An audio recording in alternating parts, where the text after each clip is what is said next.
All right, everybody. Well, welcome to this little experiment of ours. We're going to try a Zoom version slash Facebook version of Cinema Slapdown. I hope all of you have done this before. If you haven't, then let me start out with the question I always start out with, which is, I won't make it a question that you can't answer, but I hope you're all ready to kick some intellectual ass, because that's what we're here to do. Little bit about how we're going to go about this tonight. First off, turn off your mics. Your mics should be off. I believe they've probably been muted already, but if you want to make a comment, you can turn your mic on and make that comment. If more than one person wants to make a comment, I'll pick who's going to do it, and the other ones have to turn off their mic. But I don't mind if once that person's made a comment, somebody jumps in. In fact, I like it when somebody jumps in. The only time when you cannot comment, when you can't turn that mic on, is when our two debaters are speaking their minds in their first 3 minutes each. After that, it's a free-for-all. You can jump in whenever you want. So that's a little bit different, but not much. I do want to remind you to always like us on Facebook. If you're watching us on Facebook, that's great, but like us, that helps us a lot. And I also want to throw out some very important thanks. First off, to Eric Scholl, Kevin Kantorski, Dennis Keating, Dennis Burke, Dan Rybicky, Elise Nania, who helped us put this whole thing together. Our two debaters, David Tarleton and Ruth Lightman. I'll introduce them a little bit more fully in a bit. But most of all, we want to thank Sandy Cooperson. Sandy was the one who came up with this idea. She's the one that got us all on board and has just been extraordinary, as she always is, in getting things done. So, without wasting any more time, let's jump right into it. I don't have to tell you that we're living in divisive times. What I would love to tell you, but I can't, is that one side represents good while the other side represents evil. The simple truth is that nowadays, everything is political. Even the existential threat of COVID-19 has become a partisan football between those forces who place public health before economic health and those who believe the reverse is more important. In a strange way, the object of our slapdown tonight, the true crime docudrama Tiger King, is the nexus point between COVID-19 and the current state of our politics. Like the virus, it hit hard, fast, and became an all-encompassing phenomenon. I'd be willing to bet that if there was some metric for proving it, we would find that COVID-19 is the #1 talking point of 2020 so far, and that Tiger King is comfortably sitting in second place. Hard as this may be to believe, this series only hit streaming 3 weeks ago. If that's not a sign of some sort of virus, then I don't know what. Actually, the contagion of Tiger King is the what. The why, I believe, is sociopolitical. Every day, the wedge of division plummets deeper and deeper into our society. Extremes of right and left have become more rigidly confrontational and leave the vast majority of us falling into the gap. Like the impact of COVID-19, we feel vulnerable and helpless. There seems to be little thought given by either extreme as to what's needed by the majority of us out here. Whether intended or not, Tiger King has given us a perch to view and judge our extremes. Who is Joe Exotic, if not a far-right, gun-toting libertarian who places his wants above the needs of everyone around him? Who's Carol Baskin, if not a far-left, lion-hugging liberal who places her needs above the wants of everyone around her? And who are all those eccentric ancillary characters, if not people searching for a leader they can trust and whom they can get, or at least hide, behind? What takes this view of Tiger King into darker territory? It's one of attitude, our attitude. Let's be honest.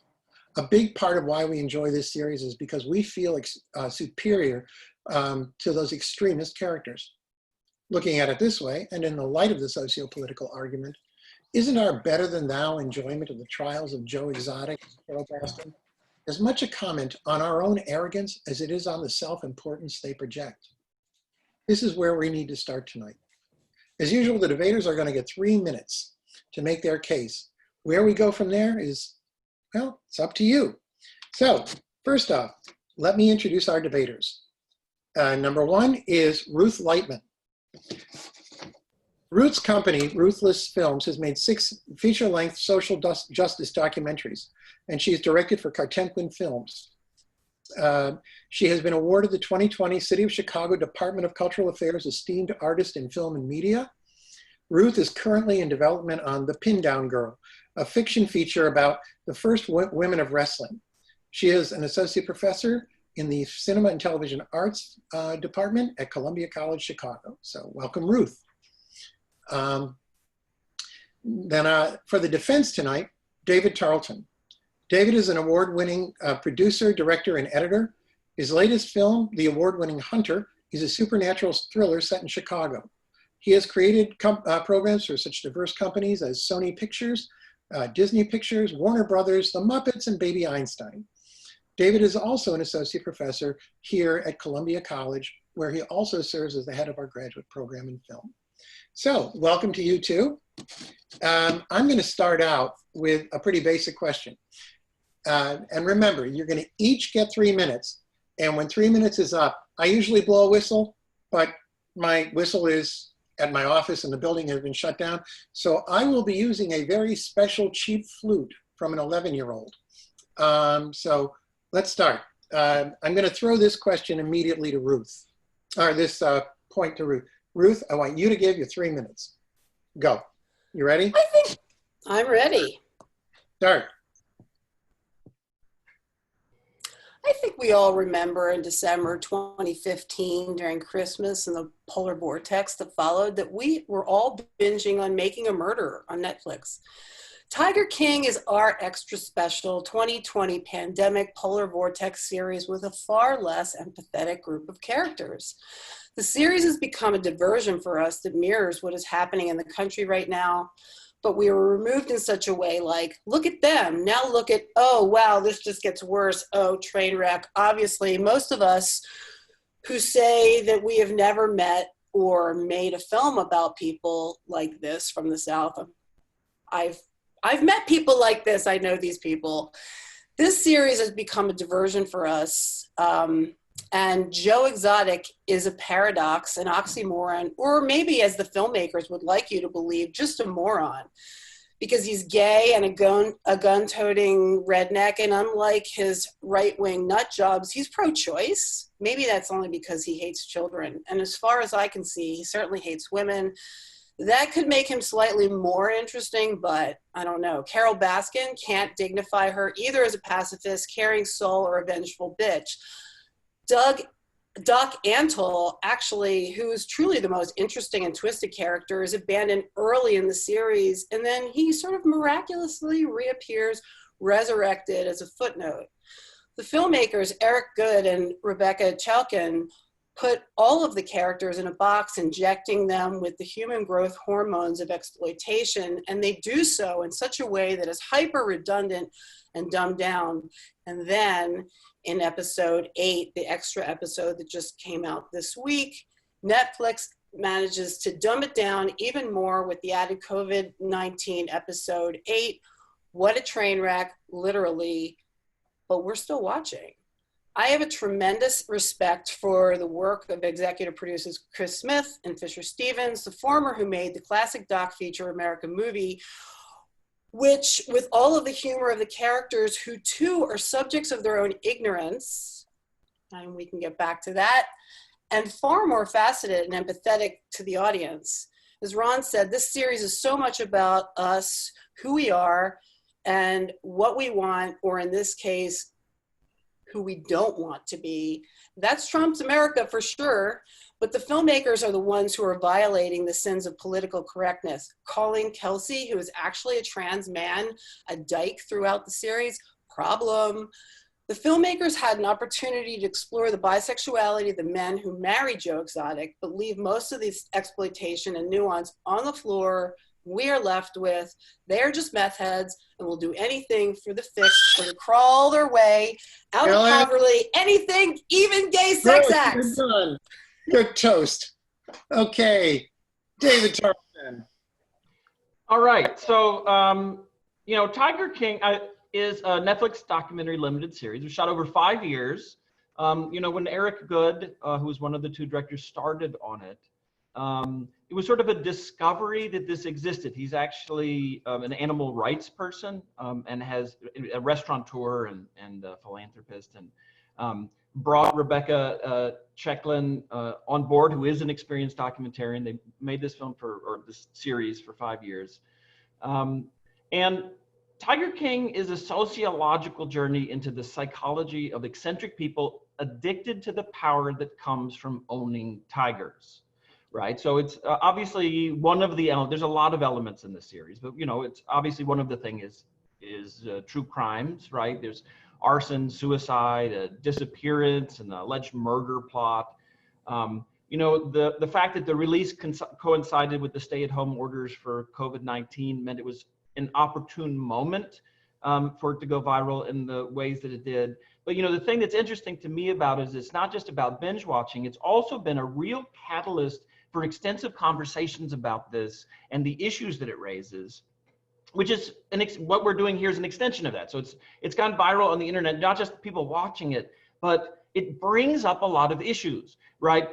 So one of the things I hear, of course, is that there's a lack of nuance or whatever. I would argue the exact opposite. I think it's actually a really nuanced portrayal of a lot of these issues, and part of that is about that the film is not made in a heavy-handed way where clear judgment is made on a lot of these issues, right? Like, in episode 7, at the very end, they're explicitly saying that we shouldn't keep big cats, but mostly it's been through watching these people live their lives that the audience's takeaway is that probably people shouldn't be keeping big cats and all the rest of these things. Joe Exotic is a series of contradictions, right? He's a gun-toting, mullet-wearing redneck from Oklahoma. He ran for president and governor of Oklahoma as a libertarian. He's also a flamboyantly out gay man in a fairly conservative homophobic state, married to 2 men during part of the story. He's narcissistic and a liar and probably a sociopath, but also extremely charismatic. And when you watch him, you can start to understand the appeal of why people would be drawn to him.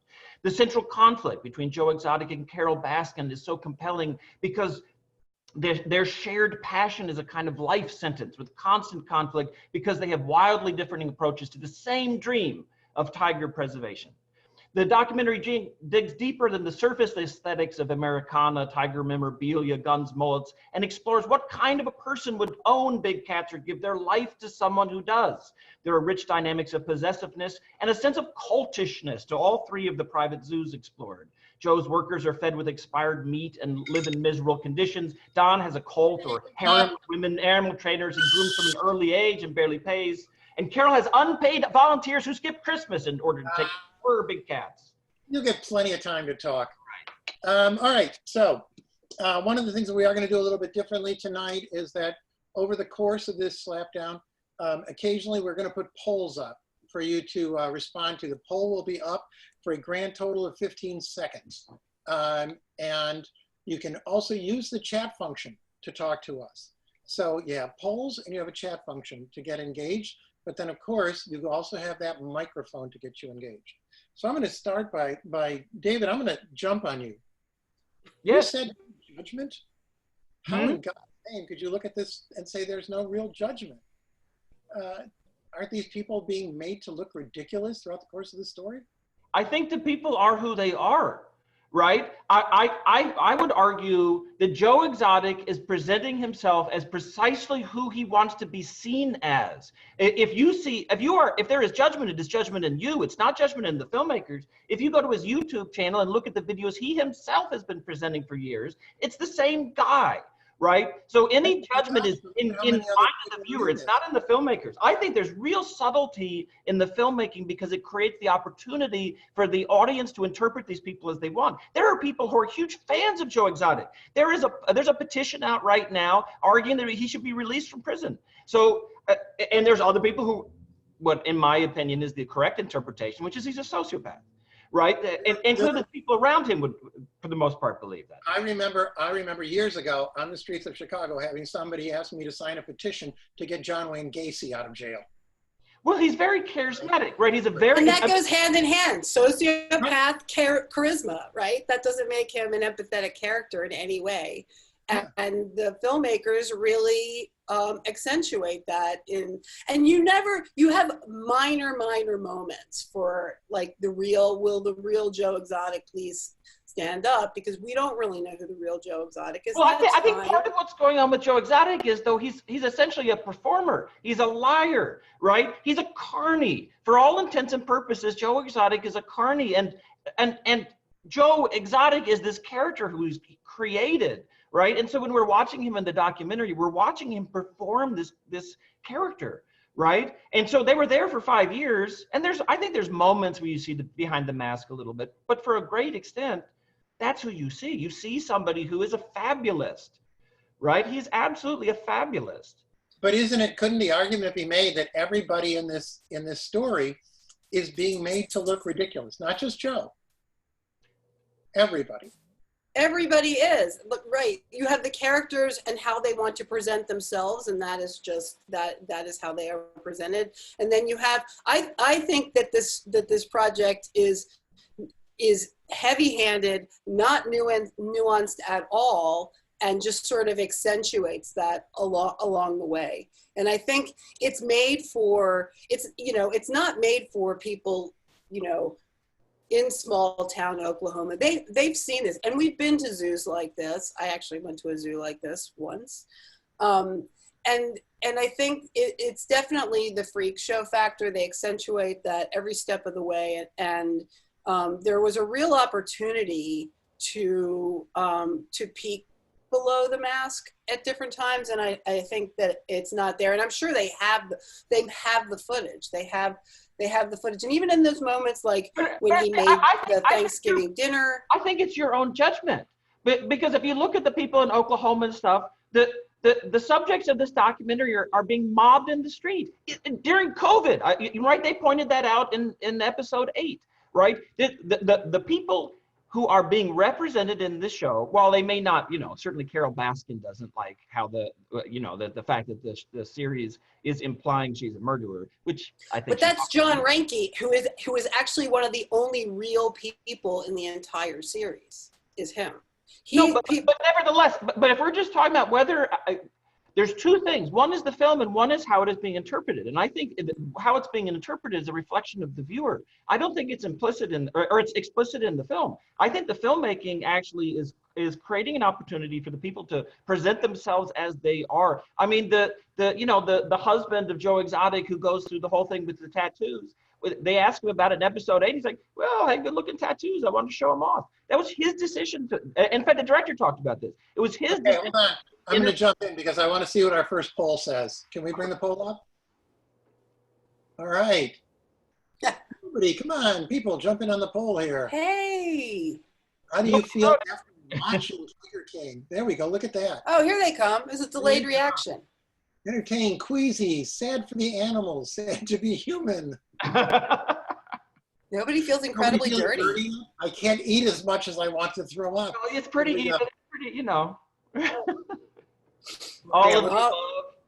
It looks like sad for the animals is our number 1 choice, and entertained is our number 2. Whoever put down uplifted, I think you need to get some meds. Okay. I feel incredibly dirty. Really. But right. Look, here's the thing about it as a documentary, though. I think we can certainly say, yes, are there issues? There's totally issues. The fact that Saf was misgendered, the whole series is I think a really sloppy error at best, and transphobic at worst. You know what I'm saying? Like there's absolutely issues, but the thing is, I think. Well, it makes me wonder about fact checking in general.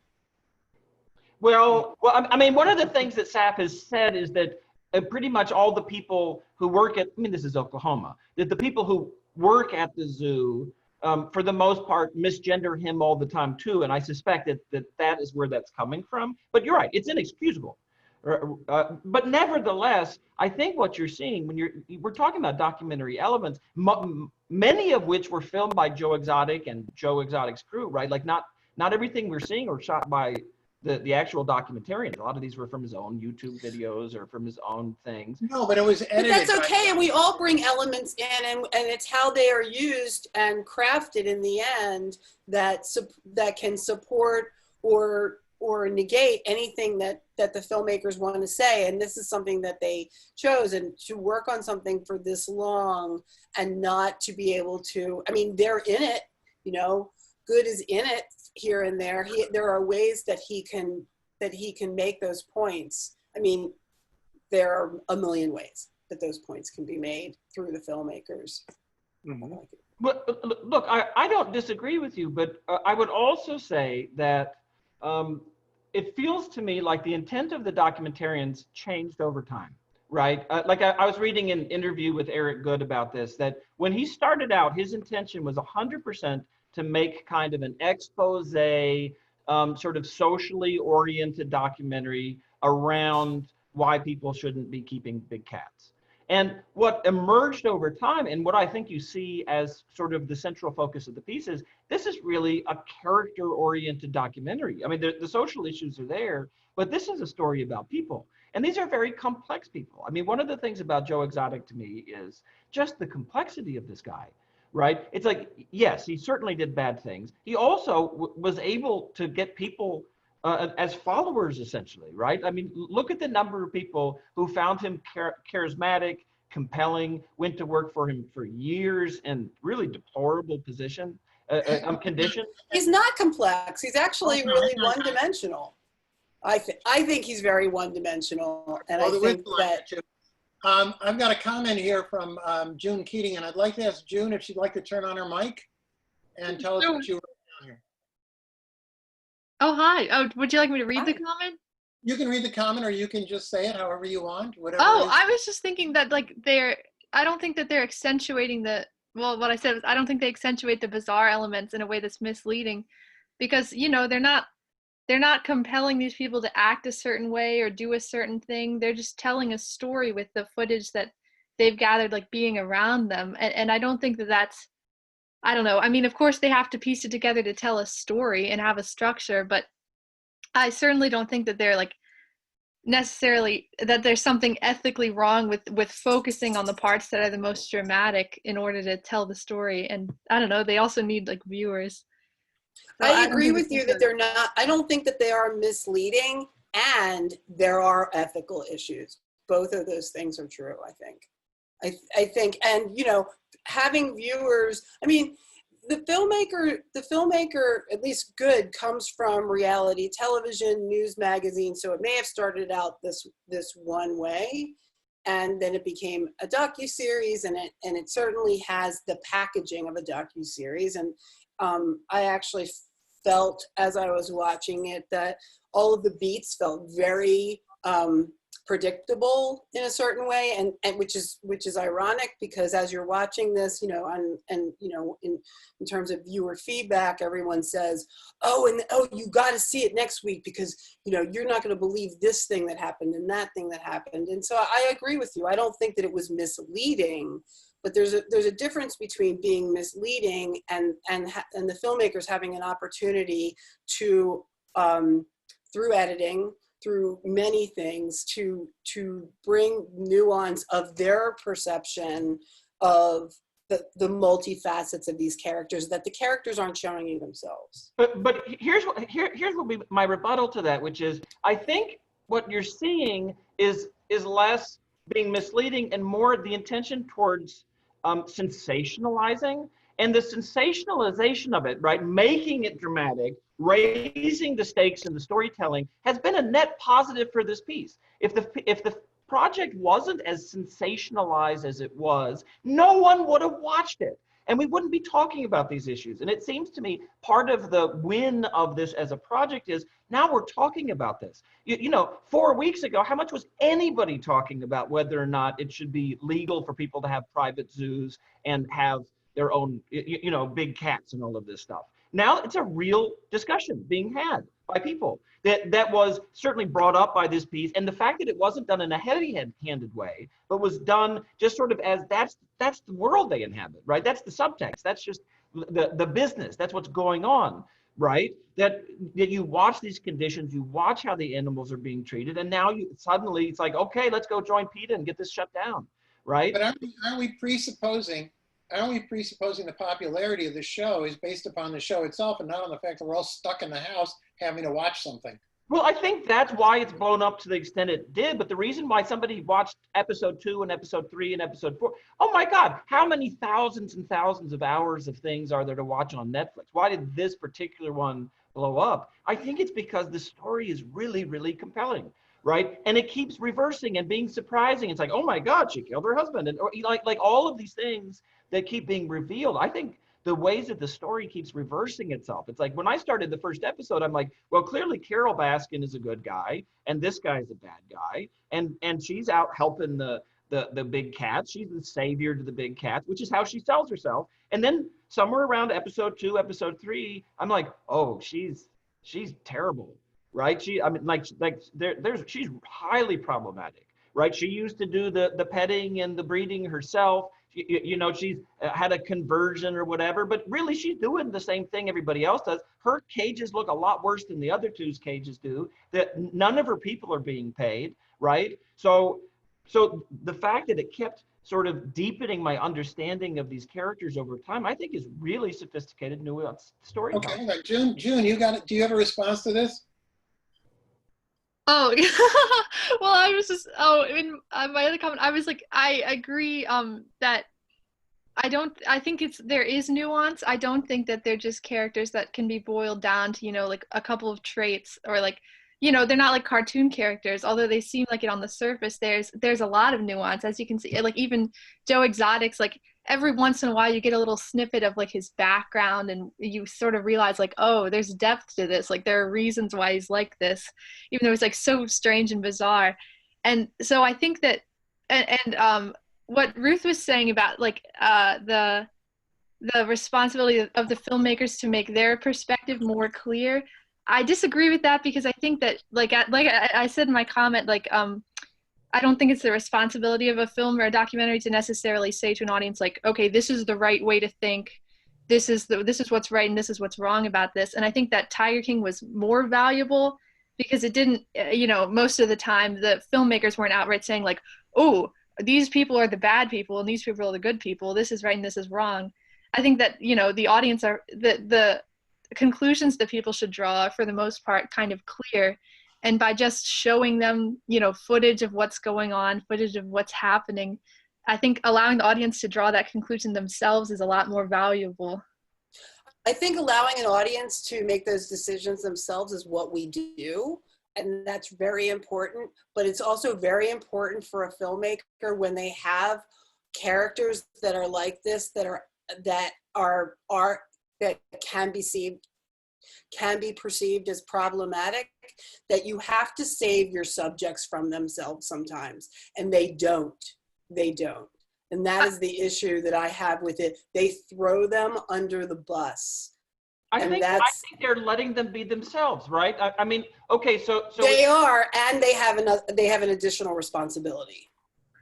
I feel. And what separates these characters from reality television? Or is the responsibility to show things as they are, right? Yeah. I mean, Joe's husband wanted to be interviewed with his shirt off, so he's interviewed with his shirt off, right? And now he's complaining that he was. Kind of, an object of mockery by people online. It does, but that says something about the people online. To me, it's not about the filmmakers. Okay, Right. hang on here, because we're gonna jump in and do another poll. We're gonna do the next one. And then I kind of want to go back to Dan Rybicky. You have a comment you want to make that connects up to all this. So I'm going to come back, and Dan, I'm going to let you jump in. Well, I just wanted to support what June was saying. I mean, I think, of course, I appreciate that she said that, I think a documentary is more interesting if it doesn't tell you this is right and this is wrong. And it is up, I think, to the case in this, the audience to decide whether or not this film allows you to laugh with or laugh at these characters. And that is, therein lies, I think, a lot of the tension in this film. Are these characters being portrayed as they are, which is what I think June is saying, that they're not being told to be anything other than how we see them. However, the way that they're edited, the details that we get to hear and see in the larger context, anyone could say, well, you could go deeper or not. who are we really hearing from? Who aren't we hearing from? I think, Joe Exotic has, I think, several siblings. There are a couple pointed details, like the one I pointed out here, that do resonate, that do support what June is saying. Like the detail, I think, that comes in episode 3, maybe, after Joe meets his second husband, about telling his father that he's gay, or I think maybe even his second or third husband actually maybe tells the story. I don't remember, about Joe coming out to his father and his father responding, well, don't come to my funeral. It's like a gut punch after you almost think that you can laugh at the whole spectacle. Okay, let me jump in here. I've got 2 comments that I want to get out there. One is from Molly, and she's saying there's no "as they are" outside of representation by someone else. That's right. We don't see real people. We don't have anything to balance these guys against. And the other one is from Wojciech, who's on Facebook right now. And he says, I think that the show is successful because both sides of the political spectrum get to laugh at the caricatures of the other side. That's an interesting point. I mean, that is part of why I think it's been so successful, is the way in which people do feel like this is in some ways a great reflection of a moment. Well, it is a great reflection of the moment, but also doesn't that simply mean that what we're doing is we're allowing ourselves to feel superior no matter who we are watching this? Although Yes. I would say that there's, while there are elements, if we're taking sort of Carol and Joe as our sort of left and right, there are elements that I think probably play into those kind of stereotypes, right? We see Joe Exotic going out with the gun and just shooting things and blowing stuff up, and right. And Carol, is dressed like a hippie and sort of talk.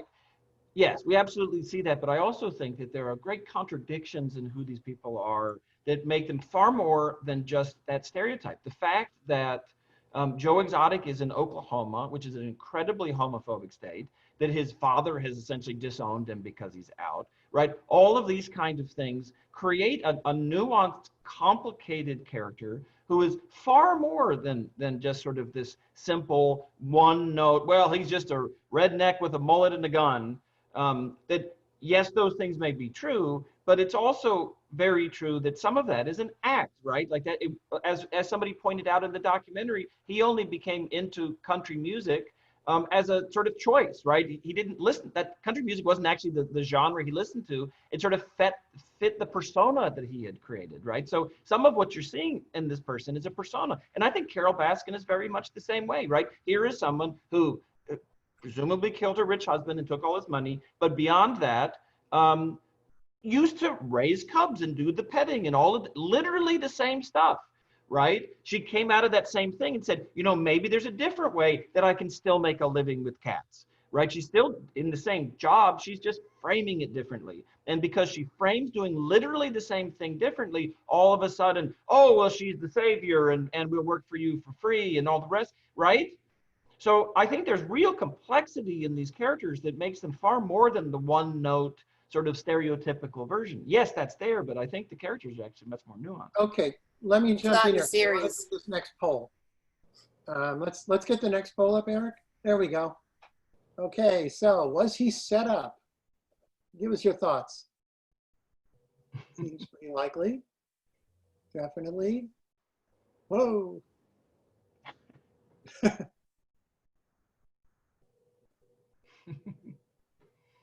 Okay. Look at this. Seems pretty likely is our #1 choice so far.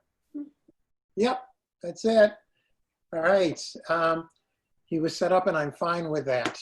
Boy, the morality of some people. All right. I'm going to jump over then. You brought up the idea, first off, the setup here, whether or not Joe is set up. And then you brought up this idea about Carol Baskin and possibly having killed her husband. Let's start out with a couple of things. First off, there was investigation into it to begin with. They found no cause. Recently, I guess it was about a week after the show came out, so about 2 weeks ago, the sheriff in that county announced that he was going to reopen the case, despite the fact that there was no new evidence, and no new evidence has come up yet. All right. We're accusing somebody who doesn't have any, who technically we have no reason to believe did it, except that Joe hates her so much. How fair are we being about Carol Baskin? Is it okay for a series to promote this idea or put the idea out there, let's say? Let's get away from the word promote. To put the idea out there that this woman killed her husband when she has already basically been cleared of that. Look, I feel there's a lot of circumstantial evidence, and I think if we're okay with documentaries making the argument that people who have been convicted should be found innocent, right? So we have famous cases of that, the Thin Blue Line, or more recently, Making a Murderer, or right, like this is a thing that we see as a Or Serial. Or Serial, right? Like it's a thing, right? Then Not can't guilty documentaries without make the opposite argument, which is someone who has been cleared is clearly guilty, or at least there's a lot of circumstantial evidence and the police didn't do their job. It's not just him. Well, there's new evidence in those cases. There's a difference between innocent until proven guilty and guilty until proven innocent. Okay, there's a difference. Well, there's also the question of, did the police do their job? Right? Like, did the police actually do their job? Right? If there's a questionable, I mean, she certainly had motive. There's a questionable will.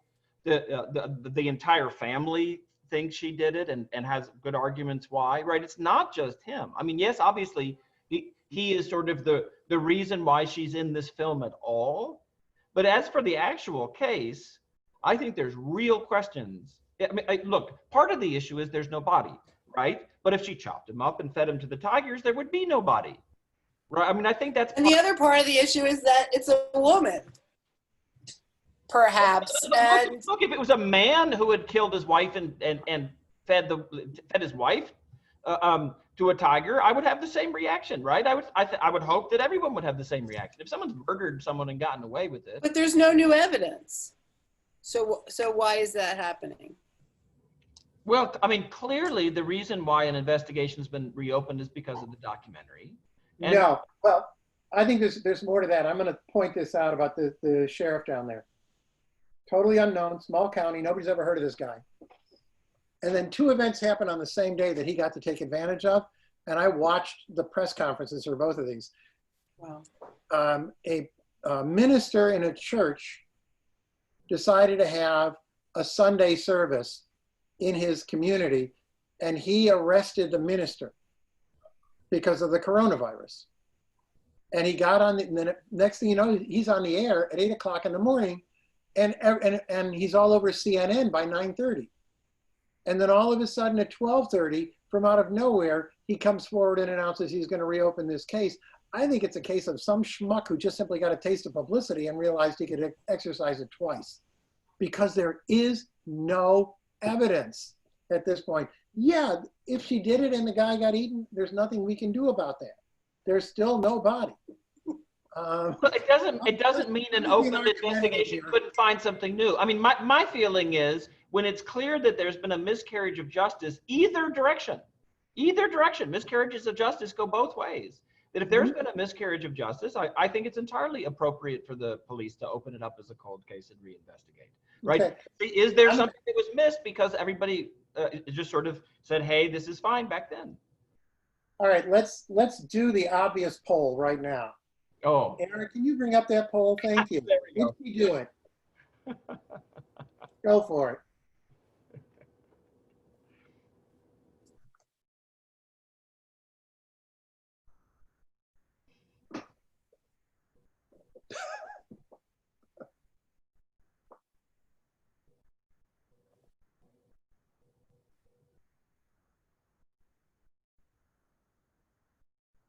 Okay, look at this. Okay, so 50% of the people out there say, "Oh yeah, she did it," without any evidence or without any proof, just what's being said. Okay, I guess I'll buy that. Does 10 to 50% is really kind of scary. Okay, Molly, you've got some comments here. You're making a lot of comments. You want to jump in on this issue? You mean jumping on the issue of whether she killed her husband? Yes, of course, on that issue. To be You guys honest, have everything, so. I don't 100%, I'm not 100% convinced, and I feel like there's been more discussion of people saying she definitely did it than actual evidence to convince me that she did it. I think it's probably pretty possible. But I think it's a really good example of something we were talking about earlier is like, I don't have access to that evidence. All I have is this series that has put it together in a particular way to try to not necessarily convince me directly, because of course they can't do that because they would get sued. So they have to say, well, this is what these, and we're calling them characters because this is such a sort of theatrical type series, but well, the characters think she did it, and it's kind of feeding into this tension and drama that they've already built into the series, but I don't have access to any evidence. I don't have access to any of the legal documents or the law enforcement documents that would actually lay this out for me. And even those might be biased. So all I have is this series presenting to me what it has chosen to present to me. So I don't know. I'm leaning toward probably yes, but I also realize that I could just be a rube in that idea. Yeah. All right. Other comments here that we've got coming up. We have to talk about the music videos. We could talk about the music videos. Well, we could talk about the music videos, but I don't want to get into qualitative discussions here because Slapdown should be about what it's about. Although to expand the conversation about the videos, we're talking about sort of the completeness of the story being told. The documentary just simply presented the music videos. It's only after it came out that how clearly he's not singing on them. He didn't actually pay the people who did sing on it's the Millie thing, right? Like he's lip syncing to somebody else's song who were unpaid, right? So, Right. So again, something is just presented as if it's truth, and there's not even any kind of nodding to anything of like, perhaps they're not really him. I mean, anybody can watch it and go, yeah, that's not really him. And so yeah, they're just odd, and they're another spectacle in the whole greater spectacle. Yeah, Jackie Diaz, you've got a great comment. Can you jump in? Turn your mic on. Yeah, hi. The thing that I was talking about that really bugged me about this series was the fact that Joe wasn't the only one that did so many bad things, yet he's the one that got blamed for everything. And I just hated the fact that I forgot his name. Don't remember his name. I watched it a while ago. And he was the main one that was also kind of saying, yeah, we should kill her. Like, she goes on this trail every morning, I think, on a bike ride. And like he was pretty much kind of like leading this whole thing. And he's like, I think his name was Jeff. I'm not sure, but like, he also should be put in jail too. Like there's so much evidence between those two, or the guy who accepted the money, but yet Alan, like he accepted the money and everything to go and kill Carol, but yet he's fine. It's okay for him to roam around. Like, I don't think that's fair. And that's where it got me really mad, because I'm like, they're all bad people. Like, why is Joe the only one, actually locked up? Alan in the tub was a nice nuance. I thought the guy who took the money to kill him, I thought everybody in the documentary is sort of, the documentary itself, I think, presents him as somebody who did the morally right thing by not killing this woman. And I'm like, took the money. You took the money and ran. I'm sorry. You're implicated.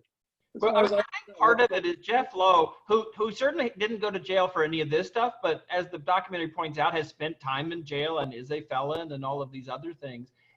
I think he's just I think, it's like Joe Exotic is a con man. I think Jeff Lowe just out-conned him all day long, right? He conned him out of the zoo, got him sent to jail.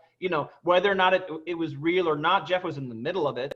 I mean, Jeff certainly facilitated and made that happen, whether or not it was completely bogus or he just sort of made sure that information got to the feds. I mean, Jeff is the winner.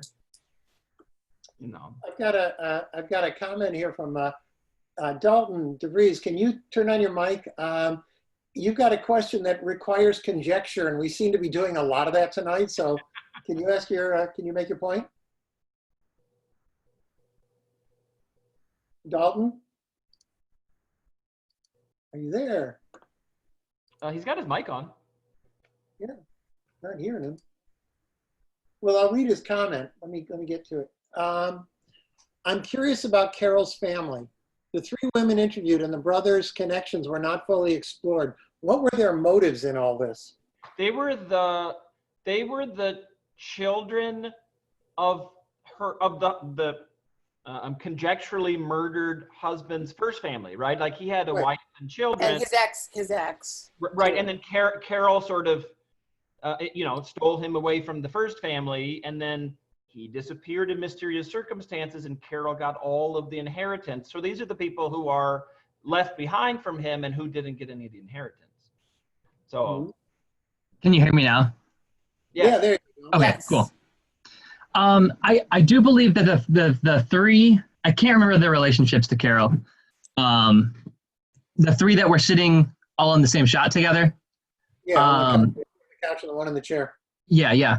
That they had some sort of other motives. Like I was reading articles online, I could try to pull one out, but it was something about how they actually tried to fight with Carol before all of this happened. And like there was some sort of previous beef that they kind of just exploited a little bit in the documentary to make it about her husband.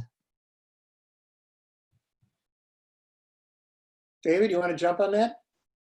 Whether or not it was. Well, he left her for Carol. I mean, I think they were pretty pissed off, right? Like Carol entered their father's life when she was 19 or something, and he was 60 or whatever it was. Something like that. I mean, there's a lot of that May December romances in here of various questionable. In fact, they all sort of do it. It's in different ways. But in any case, she sort of stole them away, maybe murdered their dad, and then took all the money and they got none of it. So they have a very personal beef about her because they think that she murdered their father and took their money. But then aren't they just simply taking advantage of the situation of being on film to cast an aspersion that means nothing? They're also That's all they got. They also could have been money hungry before this had started. Well, there's a documentary about it. They're just jumping on the bandwagon. I can see how they'd be pissed off and money hungry when your rich father gets stolen away from your family and you get nothing, right? I mean, he was their dad and they were disinherited. Making an assumption that he was stolen away. He's gone. We don't know where he went. We don't know any of that. Well, we know that he divorced their mother and left for Carol Baskin when Carol was 19. Right, and then Carol fed him to a tiger. Right. That's the part that we're assuming. The other part we know is true. There you go. I'm going to jump over here to a comment from Eric, and it's a question really. And this has to go back a little bit to the discussion about the potential killer. Do you think Alan ever intended to kill her, Carol? Or did he take the money and just set up Joe? Was that the whole point? Alan says he never had any intention of ever killing her. That's what he said. But also, he didn't get the whole 5. Was he just doing this to set up Joe? I mean, if you look at that one interview with him and Jeff, it certainly, I mean, I would say the documentary strongly raises that question. Mm-hmm. It certainly does. All right. Any other comments? Somebody else want to jump in here? Just open your mic. Oh, Dan asked about ethical questions about who was paid to participate in the series and how much. They claim they never paid for anybody except they paid for some footage. I would like to. But isn't how many? But isn't payment also gone through just publicity? Isn't that kind of payment? Well, there's that old saw about telling somebody that we're not going to pay you because you're going to get so much more out of this than money.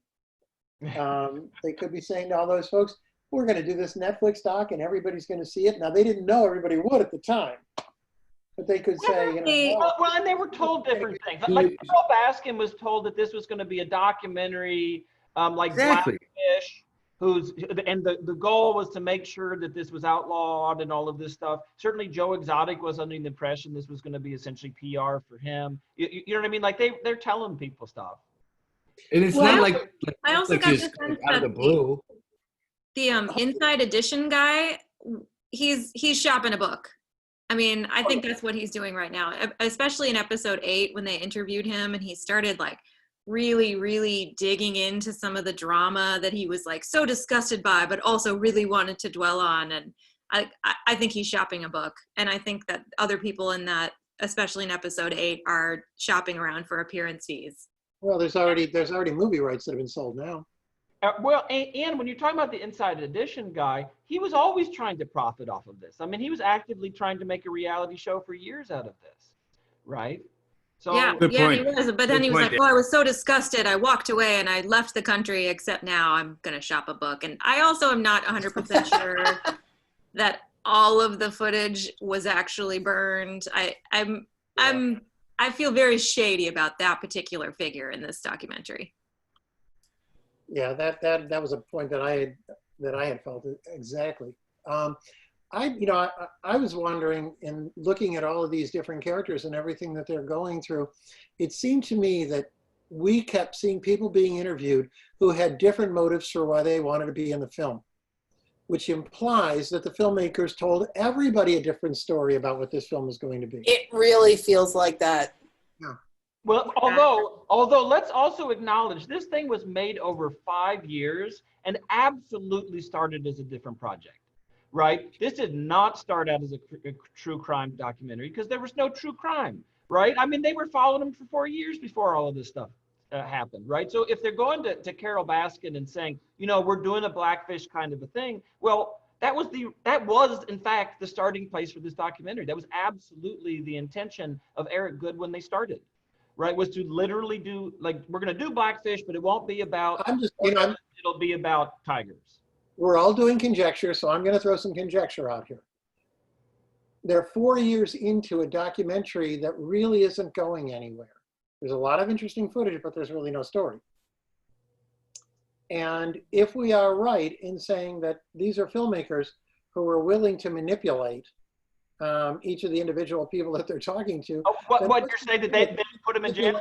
Towards putting the, to saying, why don't you go shoot Carol? That'd make a great end to our story. He's totally right. He's so right, though. Come on.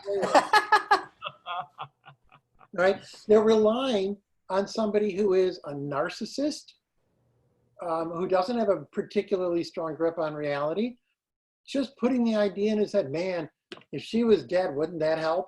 Well, wouldn't that be a great except he was doing that the whole time. I mean, you look at his YouTube stuff, he's blow up dolls, he's making music videos. He's essentially ritually murdering her regularly, publicly for years. But now you've got the filmmakers who are capable of saying, take it the next step. Remember when, Craig Gilbert just died 2 days ago, American Family? When American Family came out, a lot of the commentary on American Family, and the reason Craig Gilbert didn't make any more movies afterwards, is because a lot of the commentary was centered on whether or not he actually had manipulated that family into giving him the drama he wanted. No reason to think that can't happen. People who have a camera pointed in their face and think they're going to be stars, and God knows Joe Exotic is one of those guys. You could probably talk him into almost anything. You could certainly suggest or place ideas in his head just to see where they would go. Just to see if maybe that'll finally, we'll stop making this damn movie if he just killed me. I don't have to tell you guys, you get very involved in a project after 5 years. You're not always at your most rational best. No, and it certainly feels from watching the characters and what they do put forth that the filmmakers have a very particular allegiance to each one of them. And that's obviously not true. Yeah, but you should sort of step back from that. All right. Well, you know, I was reading an interview with Eric. Oh, yeah, sure. Here's a great one. Would you have watched this without the crime?